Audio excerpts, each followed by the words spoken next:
Salmo 14. David ƒe ha na hɛnɔla. Bometsila gblɔna le eƒe dzime be Mawu aɖeke meli o. Wonye ame tovowo, eye woƒe nuwɔnawo nye ŋunyɔnu. Ame ɖeka hɔ̃ɔ hã mele wo dome si wɔ nu nyui o. Yehowa bi kɔ kpɔ amegbetɔviwo ɖa tso dziƒo, be wòakpɔe ɖa be nugɔmesela aɖe le wo dome, eye wòdia Mawu vevie mahã. Wo katã wodze ɖe aga, wo katã tim wogblẽ. Ame aɖeke meli si wɔ nu nyui o, ɖeka pɛ gɔ̃ hã meli o. Ɖe nu tovo wɔlawo, ame siwo ɖua nye amewo abe abolo ene, eye womeyɔ Yehowa o la manya esia oa? Ŋɔdzi lé wo ale gbegbe, elabena Mawu le ame dzɔdzɔewo ƒe hame.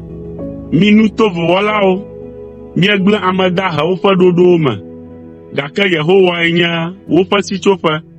O, xɔname ado tso Zion na Israel. Ne Yehowa gaɖo eƒe amewo ƒe nunyonamewo te la, na Yakob natso aseye, eye Israel nakpɔ dzidzɔ.